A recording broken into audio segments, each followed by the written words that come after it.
This panel is supposed to be on the current imperial movement, and they named it African Tremors in the Age of Empire, in the Age of Contemporary Empire, Communicating, Debating, Power, and Agency. The person who was originally supposed to be chair of this panel, I think, dropped out. He's not here. But there are supposed to be three of us, myself, Zubairu Y. I teach at Lakehead University in the Department of Political Science, and my presentation is going to be on new media, Africa, and the production of empire. And Emmanuel Yewa, who is a professor of comparative literature at Albion College in Michigan, the United States, and his presentation is going to be From La Malédiction de Silence to Speaking Back. From silence to speaking back. And my French is very terrible, so sorry if I butchered that.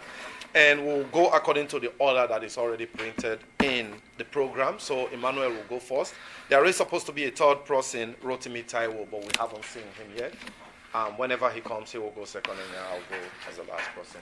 Yeah, well, when I was preparing for this conference, I looked at the whole theme of the conference, and I tried to frame my talk around the theme of the conference.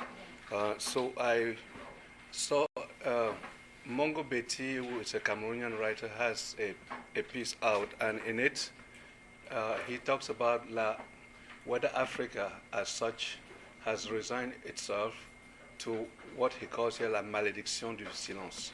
So whether Africa has resigned itself to the curse of silence.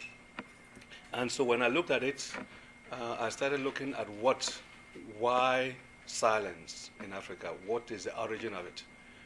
Is it something cultural? Is it inherent in African cultures, that culture of silence? Or is it something that has been imposed by outside forces on Africa? So silence in a way. So I went back then and looked at various agencies that could have imposed such silence on Africa. So it takes me back again to the construction of myth about Africa, in which I talk of the usurpation of people's voices, of African voices. So in a sense, the African voices had been usurped first of all, by explorers who came to the continent around the 15th century and so on, and started renaming things as if they had never existed. So in a sense, that voice, that continent of identifying itself had been started being taken away from them. The other one is you have missionaries who will come and then, of course, retell their own stories in their own way. Again, these are not African voices talking. These are missionary voices. These are explorers' voices that we hear. Then we can go down again to some researchers like anthropologists who will go to Africa and do research on Africa and talk about Africa. Okay? Talk about Africa. Again, they are not Africans talking about themselves, but someone else is talking about them. So, and you have others, philosophers such as Hegel, who made a very derogatory statement about Africa, attempted to dehistoricize Africa in a sense. This is part of what he says, and I'm quoting Hegel here. At this point, let us forget about Africa, not to mention it again. For Africa is no historical part of the world. What we properly understand by Africa is the unhistorical, undeveloped spirit, still involved in the conditions of mere nature, and which had to be presented here only as a threshold of the world history. So in a sense, he dehistoricizes Africa. Africa does not exist, so is not part of the historical context. This is taken over by a British historian, professor of history, who mentions, and this is, I'm quoting, his first name is Trevor and the last name is Roper, R-O-P-E-R, who says, perhaps in the future there will be some African history to teach, but at present there's none. There's only the history of the Europeans in Africa. The rest is darkness, and darkness is not a subject of history. End of quote. So I look at, and all of this, there are pronouncements about Africa from the outside. And this slowly builds that culture of silence about Africa. Now we, following, and this is all pre-colonial, colonial period, and then the post-colonial period, then you have our own presidents, dictators, satraps who take over, and rather than develop a discourse of the nation, they will present their own discourses to the world as if in the guise of collective story of the people. So there's a pattern here, there's a trend here going that systematically silences Africa. So silencing from the outside and even from the inside with independence. Now, given that culture of silence, some, of course, Africans made attempts to give voice to Africans. And here there are many different ways in which Africans attempted to give voice to Africans. And I'm just going to limit myself to a few of them here. And I'm going to use, in French, I'm just going to use a journal, Présence Africaine, that was founded by Alioune Diop from Senegal and his wife. And this was in the 50s. I'm going to also talk about Negritude, which was, again, taken over in the 30s by Senghor. And what I'm using this tool for is not simply to rehash what has been said already. So much has been said about it, but it's just to see how they provided a forum for Africans to break away from their silence and begin to communicate. What I see then is what were the objectives then of Présence Africaine? And now, Présence Africaine started again by a visionary called Alioune Diop, who developed a voice to counter the voice over of Africa. Africa has been voiced over, in a sense. And I'm trying to read here. One such bold initiative had earlier been undertaken by Alioune Diop and his wife, Christiane Yandé Diop, who not only founded Présence Africaine, but organized the first conference of black writers and artists in Paris in 1956. The very name Présence, which evoke presence, the nowness, it also evokes the opposite of it, which it evokes the absence, présence, absence. Okay. Of Africa, presence, absence of Africa from the world stage. Okay. So if they were saying presence, it means Africa was not there. So it's a present absence from the stage, in which the journal sought to move Africa from the shadows to the stage, from absence to presence. Now, in the surreptitious speech by Modimbe, he tries to bring together the objectives of this journal, not periodical, this journal. As he says here, the journal sought to provide a voice, I'm quoting, a voice and a supporting presence for the African experience, end of quote, on the world stage, to rehabilitate the collective memory of the peoples of Africa, to bring back into conscious memory African cultures that had been suppressed, to unveil indigenous systems of thought or indigenous knowledge, and this one to unveil indigenous knowledge is a project that has been taken on by the World Bank lately. They've worked on that lately in a project called Indigenous Knowledge, Local Pathways to Global Development. And this is a book written by the World Bank in which there seems to be a return to the African source, again, here to learn from African community-based knowledge systems and development practices and incorporate them into bank-supported programs. So what the World Bank has done there is to go back to Africa to have many studies that are in this collection of texts. Many studies on African indigenous knowledge systems, in which they've put together as a book. And it ranges from court systems, economic systems, and so on, whereby they are beginning to look back again to see how, what way their projects could be of more help to Africans than it has been so far. So they want to go back and look at how Africans did it in order to copy and go from there. Because so far it doesn't seem to have worked. Yeah. So that's, so again, Alioune Diop created and founded Présence Africaine in order to convey, to provide a voice for Africans. But of course, the question at the end will be, what are the elements? What did he communicate? What did that voice communicate? What did he convey? Of course, it's been, as anything else, other Africans have been critical of Présence Africaine for not doing all of that what it was supposed to do. In a sense, what are they critical of? It's just the sense that Présence Africaine basically was not tended to be apolitical. They didn't want to get involved in politics. So any kind of articles dealing with politics wasn't accepted for publication. They didn't publish it. They simply published other things besides anything dealing with politics.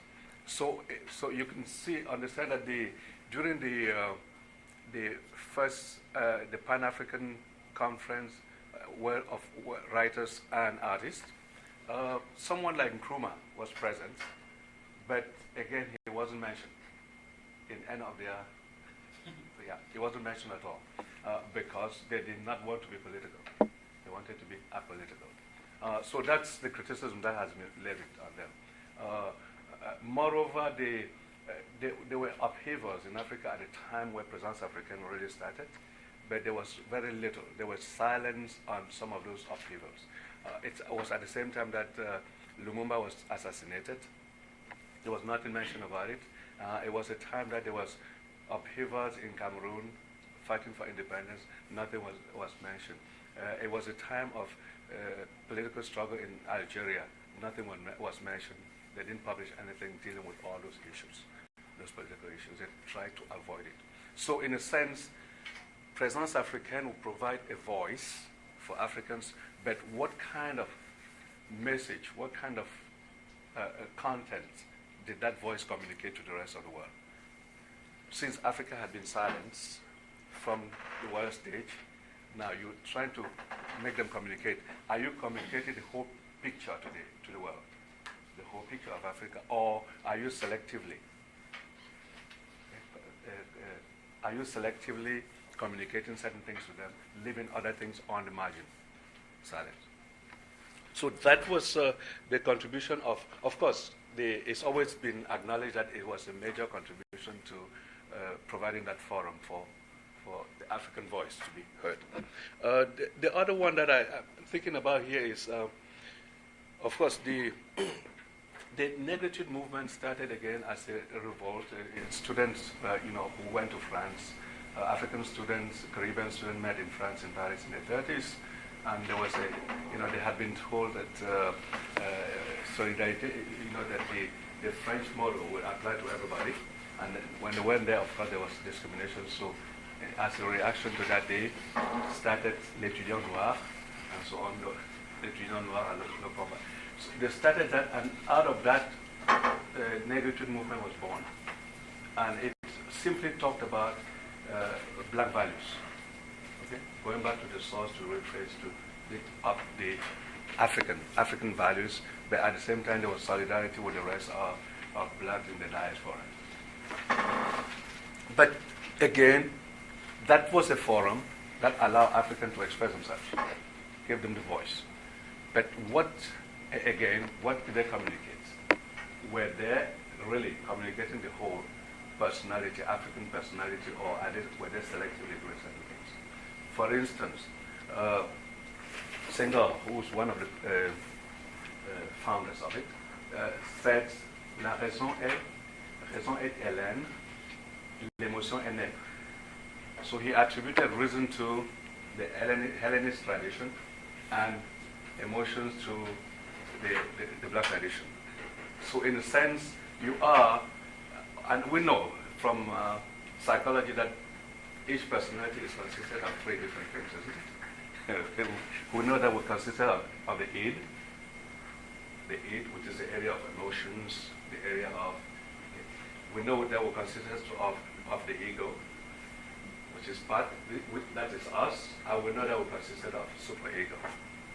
Now, what Senghor's statement does is simply to leave out the other two, basically to get reason out of the black person in general, and say, well, all emotions are no reason at all. So that was it. So what is he communicating then to the rest of the world? What voice? What is he communicating? Is he communicating that Africans do not? Is he communicating the full personality of the African to the rest of the world? See? So that's where there were criticisms about it. Also, they were critical of the fact that they idealized the traditional Africa so much so that it seems as if going back to traditional Africa would solve all our problems. Whereas it was a reaction to a certain situation, and they seem to have overreacted. And in the process, what are they communicating to the rest of the world? What voice, what African voice are they spreading out there? So this criticism come from different Africans. The most vocal of it came from Shoyinka. Shoyinka. The most vocal of it came from Shoyinka, who said, a tiger does not proclaim its tigritude. A tiger does not proclaim its tigritude. It pounces on its prey and kills it. A tiger does not proclaim its tigritude. So, like negritude. So he was playing on that. So, in a sense, negritude did not have that militant side of it. It was much more intellectual. And so that was a criticism levied against the negritude movement, that instead of, serving the voice of both the intellectuals and the militant, the activists, and so on, it served only the voice of the intellectuals. So those are the two aspects of criticism. So in the end, then, what kind of voice? Yes, Africans have been fighting for their voice to be heard. So what is in the content of that voice that is finally being heard? And that's where my questions still lie at that point. Now, one of the critics of negritude, again, of Présence Africaine is Mongo Betty from Cameroon. And one of in reaction to the Présence Africaine, actually he created his own journal called Peuple Noir, Peuple Africain. Okay, Peuple Noir, Peuple Africain, as a reaction to that. And the criticism, and what he said about his own journal was that his journal was ideologically, financially, and otherwise independent of Western influence. So he didn't take any money from outside. He didn't buy to the ideology from the outside. He did not do that. So in a sense, it was a subtle criticism of Présence Africaine, a very subtle one. The other thing that he said also was that again that Présence Africaine was too, in a sense, was too controlled by the French, and so the ideas in them were not really African ideas, but ideas, the French ideas filtered through African eyes. So that was a criticism of Présence Africaine. He levied criticism also against the negritude movement, in the sense that he wrote a book called Le Dictionnaire de la Négritude. Dictionary of Negritude, in which actually he took, that is, he did, it was a celebration of all the black heroes. Not only black heroes, actually all the heroes who've contributed to the black struggle. And then he redefined things, redefined everything in a sense. Said, if you want to talk about negritude, this is what we mean by negritude. This is what we mean. It's everybody who's fought for our cause. And so he took every personality and redefined, reshaped them. Even dictators, he wrote about them. Because in a way, by dictating, they contributed in one way or the other to the African voice being heard outside. Of course, if you hear of Idi Amin, he contributed because they talked about him, isn't it? So let me just say that he also wrote a book called Africain, si vous parliez. Before he died, he had written a book called Africain, si vous parliez. Africans, if only you could speak. Africans, if only you could speak. That's my own translation.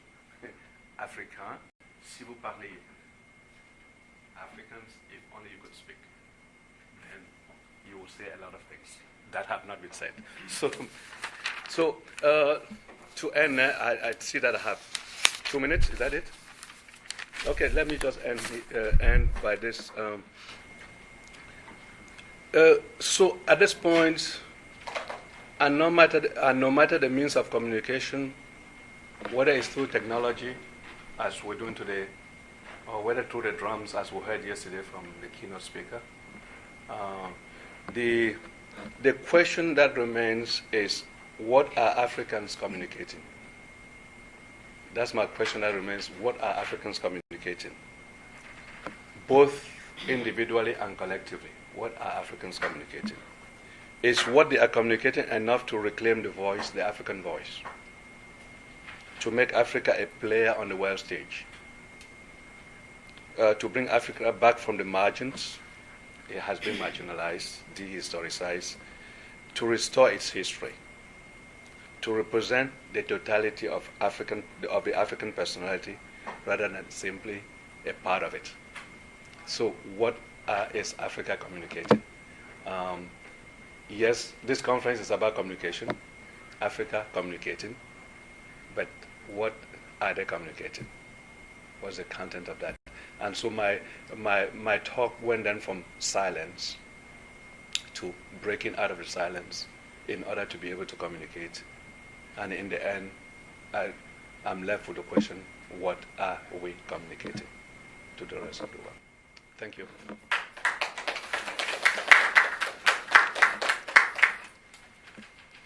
Okay, so thank you very much, Manuel. Actually, I have also had to deal with some of these questions, but that is in the book that I just published, and I was looking at conflicts, but then commenting seriously on African studies itself and Africanist knowledge. And my conclusion was that there is a predicament when it comes to Africanism, because in an imperializing system of over 500 years, in which even the processes of producing knowledge itself is informed by those systems, the question that you ended up, what are we communicating, becomes very important.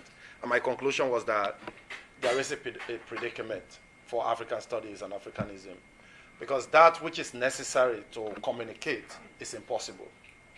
But that which is possible is inadequate. So constantly we are in this place where we are dancing. And so it's actually good listening to you.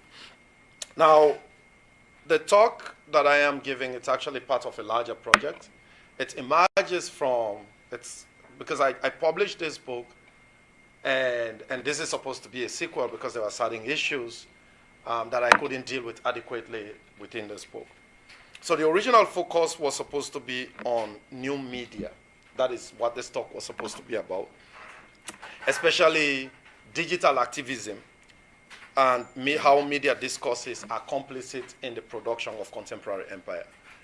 But based on the roundtable that we had yesterday, I think I am kind of encouraged to leave the media aspect, I'll mention it, but really come to the architecture of contemporary empire, which is really the book that I am working on right now.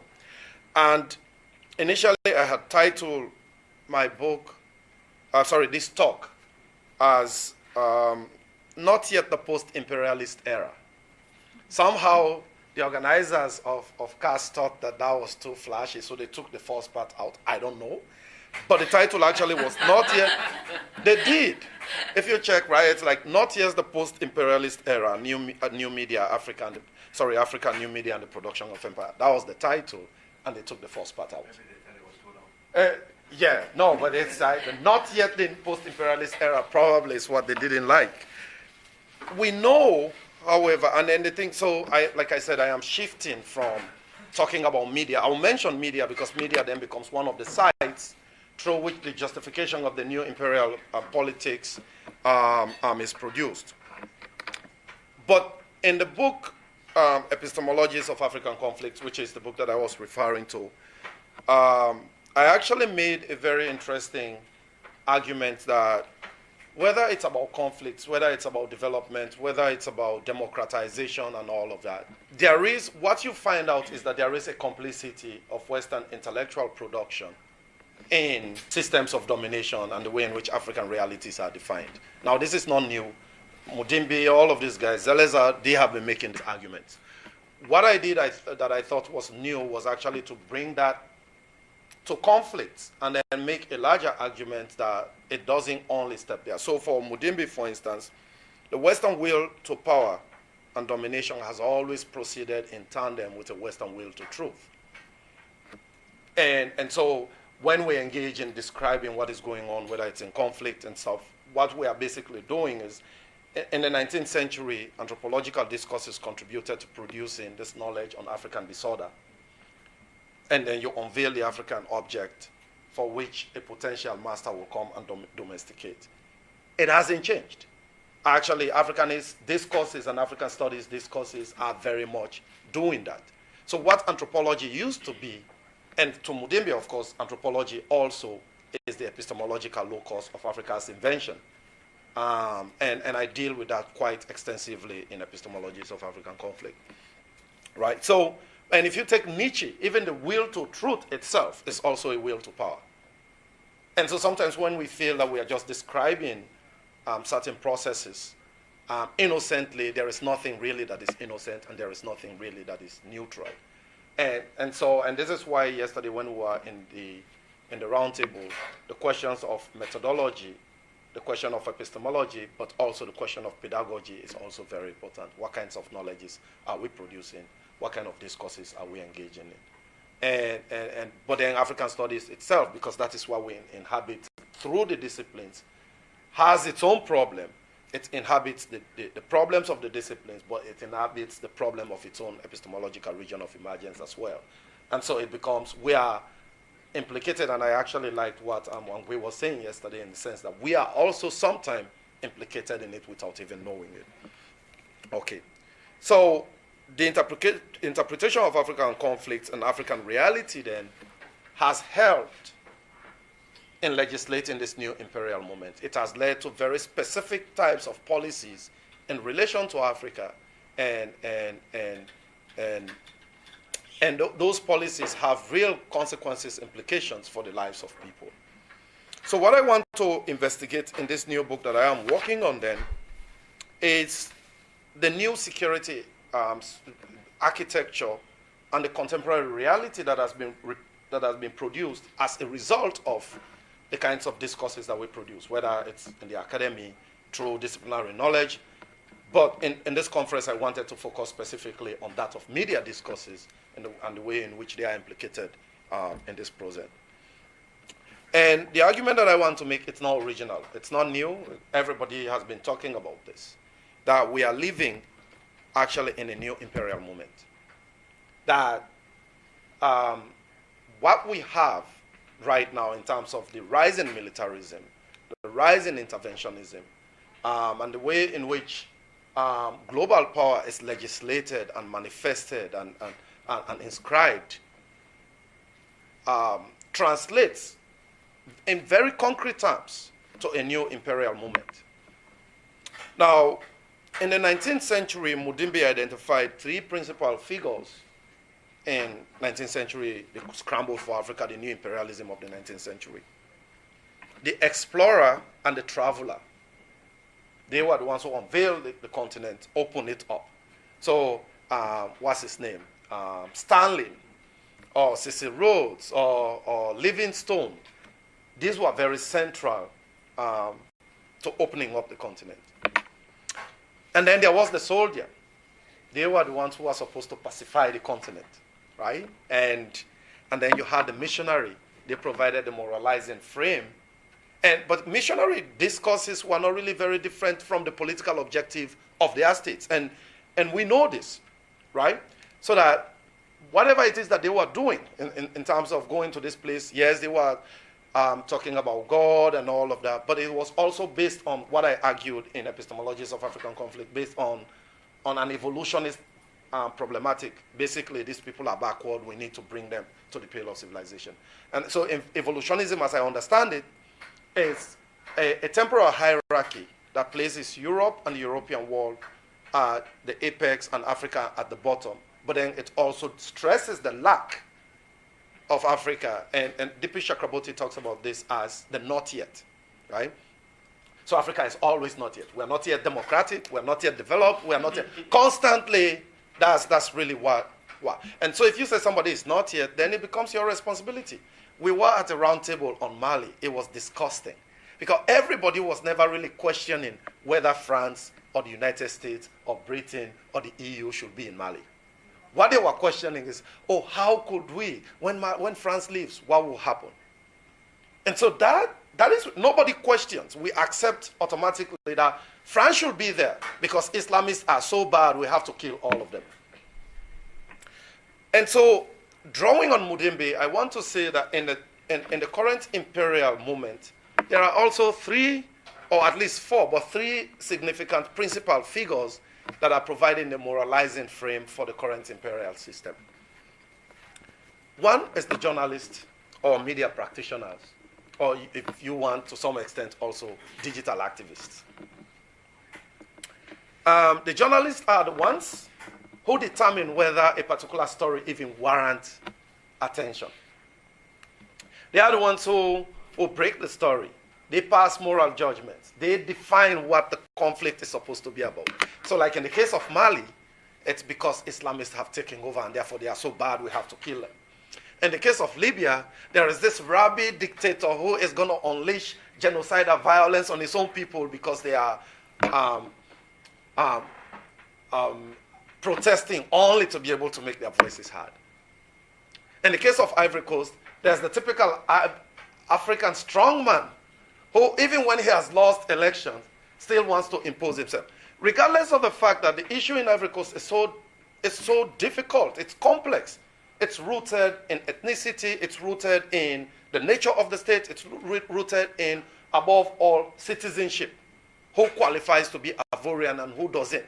But it also is dealing with the imperative of the modern nation state and the legacies of colonialism as it was created.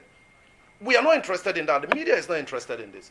In Mali, nobody cares about the fact that what we are dealing with there is the imperative of the nation state, the creation of the state, but the geopolitical and geocentric interest of external actors. Nobody is interested in this. It's just Islamists, let's go kill them.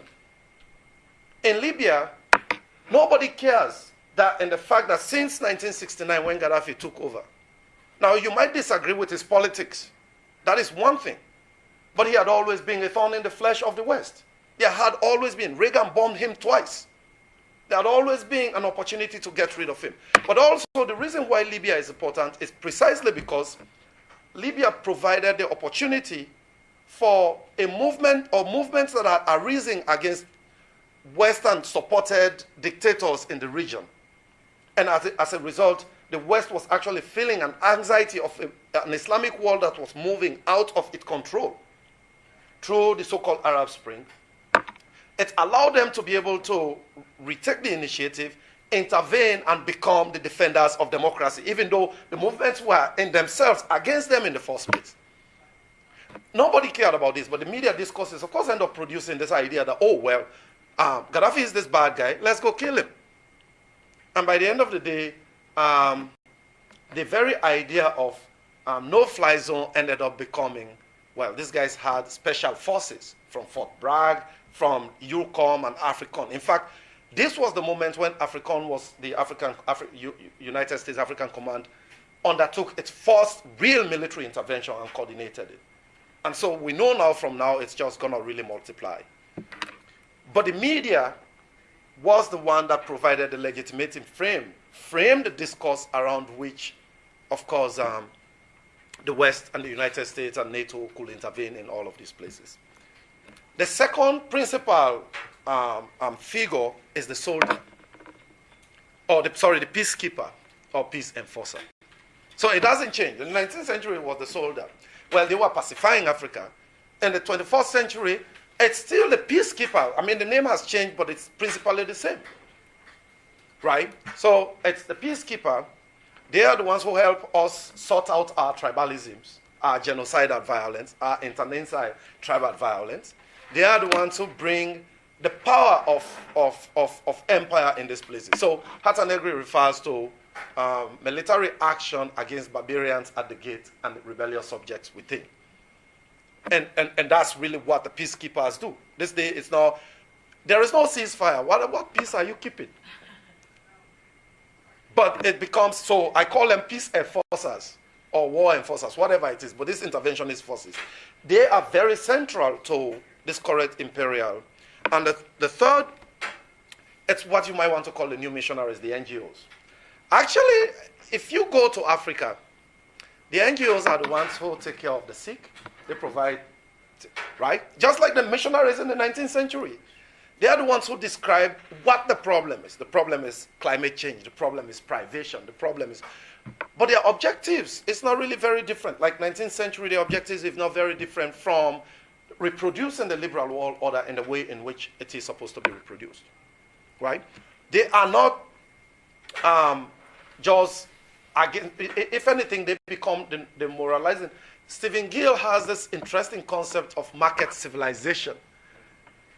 Probably you could appropriate for that and say they are actually the foot soldiers, right? So we're talking market civilization, in which, of course, you have the ancillary body that provides the legitimating frame within which the neoliberal order takes place. Well, here, they are the ones also who provide, maybe the liberal civilizations, they are the ones, are the ancillary officers on the ground that provide the legitimating frame within which intervention takes place. They define what the realities are. They are hungry, let's feed them. Let's go dig well. Failing to realize Africa is very humid in most places. You dig a well, 2 days, there is a toad in the oil and nobody uses it. But no, we don't even think about the kinds of development intervention that we do. Like you were saying yesterday, somebody goes, it's like, you are not married, but you want to give marriage counseling. You've never had kids, but you want to teach women. I even had a student tell me they wanted to go to Zimbabwe. Ife Amaduimi mentioned this. They wanted to go to Zimbabwe to teach women about, and then she asked them, these women fought in a liberation struggle. You haven't even clipped your first nose here yet. What possibly? What possibly could you teach them? These are people who are gone taught and they fought in a liberation struggle, for God's sake. What possibly could you teach them? But no, it's like somebody who was my mom had 7 of us. She never had a miscarriage. She never had a stillbirth. She never had any of her kids dying before 5 years. But no, somebody has to go teach her how to take care of her kids, right? And this is where the new missionary ideas. And in the past, if you want a revolution, you go to Latin America. And I think still it's the same. In the West, if your life is a little bland, you want revolution, go to Latin America.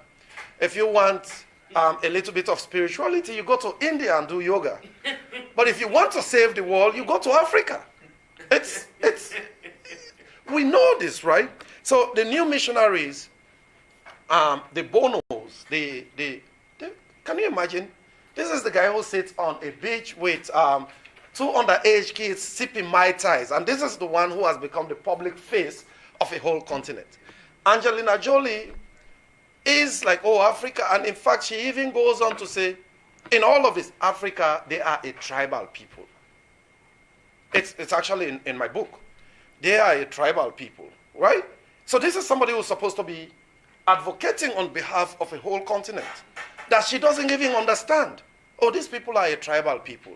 So basically, we need to be there to help them to become non-tribal and bring them in the realm of modernity. So these three principal figures, of course, have helped in producing this new imperial movement. Now, what exactly am I referring to when I'm talking about a new imperial movement? Of course, there are two realities. There is the reality of the responsibility to protect that developed through the United Nations and Canada and all of the liberal internationalism that was developing at the end of the Cold War, in which sovereignty was defined as responsibility. And then we said, it's your responsibility to take care of. If you cannot, then we could go in and solve the problem for you. And then there is a second model, which is the 9/11, post 9/11 model, which is basically U.S. militarism and U.S. assertiveness. But these two models actually are very linked, because initially they were like, well, we don't show, let's just do it through the UN. And then after 9/11, the US was okay, now let me show you how to do it. And so the two, in fact, with the justification for AFRICOM, the Bush, so the first model, you have the merger of development and security, right? The problem, the idea that conflicts are bad, underdevelopment is bad, and what you need to do is, when you intervene in these societies, is to produce liberal order. Now, sometimes ideologically, nobody wants to take Fukuyama seriously, but Fukuyama is very important ideologically. The description that liberalism, his idea that liberalism is the final form of man's ideological evolution, as problematic as it is actually the idea that drives Western policymakers. They believe in that crap. So everywhere, it's liberal political institutions that have to be implemented. The United Nations, which used to be an era of contestation, has now become an area where global power is reproduced. And so there is that first aspect, the responsibility to protect human security, interventionism, which is based on solving conflicts, but at the same time imposing neoliberal ideologies on these societies. And the second model, which is the 9/11, which is, of course, now has seen the spike in militarism. But even when you look at the justification for AFRICOM, which is the U.S. African Command, for instance, it also talks about not only dealing with security threats, but also providing security and then promoting development. So the two actually do merge, but you could identify them and talk of the ways in which they diverge, but the way in which, okay?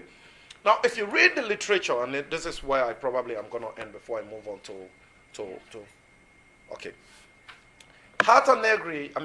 Duffield has described this, what he calls liberal peace. So the first model is actually interested in spreading liberal peace. And basically it's like, well, let's pacify the world. The same language in the 19th century. And then Hata Negri, of course, has talked of this empire, right? So for Duffield, he says, the current concern of global governance is to establish a liberal peace on its troubled borders, to resolve conflict, reconstruct societies, and establish functioning markets, economies, as a way of avoiding future wars. The ultimate goal of liberal peace is blah, blah, blah. And then he goes on that liberal peace is actually different. He said, in achieving this, liberal peace is different from imperial peace. And this is the most important thing. This is the point that I want to stress. That liberal peace, all of this global interventionism, is not imperialism. It's just, you guys are just interested in solving problems and all of that, right? Hata Negri re-echoes this, even though they are talking about this boundless universal republic. And don't get me wrong, their interpretation of this process is very, very, I think, very important. They helped in really laying out, describing to some extent the contours of the new imperial system that we are dealing with. The problem, though, is that they refuse to call it imperialism. In fact, Hata Negri was like, the boundaries defined by the modern system of nation-states were fundamental to European colonial economic expansion. The territorial boundary of the nation-state delimited the center of power from which rule was exerted over external foreign territories through a system of channels and barriers that alternately facilitated and obstructed the flow and production of circulation. Imperialism was really an extension of the sovereignty of European power states. So basically, and the empire, in contrast to imperialism, is a decentered, deterritorializing apparatus of rule. The problem with this is both of them have a static conception of imperialism, that you can only understand imperialism as a territorial acquisitive phenomenon. And therefore, because the current imperial system is not seeking to actively administer, therefore it's not imperial. The problem, though, is that if you occupy and you impose your own administration, one, it is very expensive. Two, you are more likely to ignite a backlash, a reaction of colonized people. So what you do is you find amenable people that will be able to do your bidding for you. You control them through the World Bank, the IMF, Western governments. You tell them exactly what they do, and they do what is it that you want them to do, otherwise they get rid of you. You got rid of Aristide, for instance. Karzai, as corrupt as he is, he raises hell here and there. They're not going to remove him because he's doing exactly what they want him to do. Right? In Ivory Coast, when the elections failed to produce its stated objective, they actually militarily intervened and got rid of Gbagbo and replaced Ouattara. Now, if you don't know who Ouattara is, Ouattara was the head of the African desk of the IMF at the time that structural adjustment was being implemented in Africa. But people don't know this. It's like, oh, it's democracy. I'm like, get off my face. It's not democracy. Because if it's really democracy, the people are not, right? So you impose Ouattara, and because this is the person that you want to be there, you're not going to convince him and stuff. So there is that. So imperialism, Said reminded us, and let me just try, okay, I just have 2 minutes, it's never really only an economic and political or territorial acquisitive phenomenon. Economy is very central, and we see the US, of course, has this anxiety about the rise of China. China is also investing in Africa because they want to resettle their surplus population and have access to resources. And wherever China is, the US is encircling them. Just check. Wherever China is, US has troops in Africa. So there is this new scramble that is taking place. But also, the US has shifted its naval power to Southeast Asia, in the Asia Pacific. Why? Because you want to contain China. So imperialism is also constantly subjected to its own anxiety, of a world that is slipping out of its hands. Yes, there is issues of accumulation, and that is very, very central. Ultimately, the Marxists will say, and if you check, that's where we end. It's about resources, it's about that. But it's also ideational. The idea that there are certain people that beseech domination. There are lesser people, the evolutionist idea that it is our right to be able to intervene and turn them into what we want them to. Unfortunately, I didn't have time to get to describing the contours of the liberal world order that I am referring to, in terms of violence and militarism, in terms of democracy promotion, the trinity of democracy, good governance, and human rights, and in terms of course, the strategic complexes that have developed through the United Nations, through supranational institutions, through which this liberal world order is produced.